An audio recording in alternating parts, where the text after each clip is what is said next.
كوران haddii aad ku noolaan lahayd meel habeen kasta ilaa si joogto ah uga dhaco meel dunida ka mid ah ayna ka jiraan duufaan aan weligeed istaagin taasoo soconaysa in ka badan 10 saacadood habeen walba ku soo dhawow harada Maracaibo ee dalka Venezuela halkan cirku ma aamusna waxa ka dhacay qiyaastii 280 ilaa saacadiiba taasi waxay ka dhigan tahay in ka badan 1 milyan oo ilaa sanad walba laakiin su'aashu waxay tahay maxay meeshan u tahay meesha ugu xillaaca badan dunida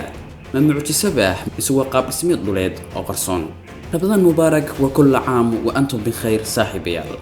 dhacdadan waxa loo yaqaanaa Catutubo Lightning ma ahan illa caadi ah oo mar dhaca kadibna istaaga waa phenomenon dhaca 140 ilaa 160 habeen sanadkii laacu wuxuu leeyahay midabyo kala duwan oo badiba u janjeera buluug iyo guduud dadka deegaanku waxay u tahay nolol maalmeed laakiin qofka ku cusub waxay u muuqataa sidii film laga sameeyay dhamaadka dunida waxa ugu yaabka badan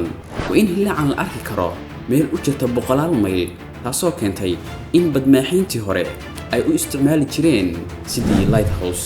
ama leerka loogu soo hagaago badda iyagoo u bixiyay the lighthouse of Maracaibo sidoo kale waxaa jira muuqaal aan soo dhignay barteena YouTube oo aan kaga hadlayno lighthouse-ka iyo waxa uu yahay boqolaal sano sinisiyahanadu waxay isku dayeen inay furaan sirtan haradan aragtida koowaad waxay leedahay haradu waxay ku taal meel ay isaga hor yimaadaan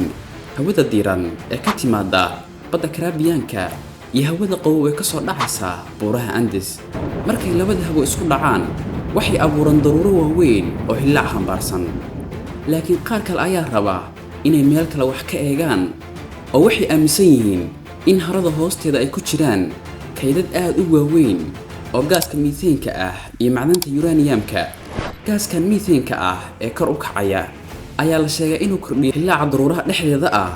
ilaa maanta ma jiro hal saynisyahan oo dhihi kara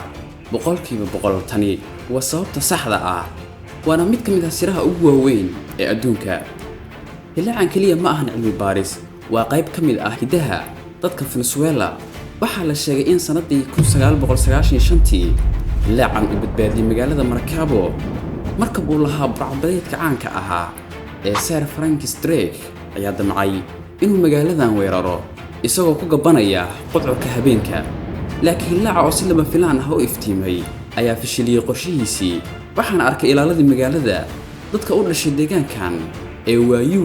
waxay aaminsan yihiin in hilaacu yahay fariimo xag sare ka imaanaya harada Maracaibo waa xusuusin in dunida aan ku noolnahay ay weli leedahay meel aan si buuxda loo fahmin bini'aadamkuna uusan garanayn Allah subhanahu wa ta'ala ma ahane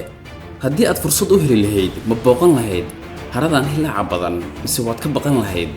haddii aad jeceshahay inaad wax badan ka ogaato mucjisooyinka siraha qarsoon ee caalamka nagu soo biir oo subscribe channelka si aadan u seegin muuqaalada xiga ee xiisaha leh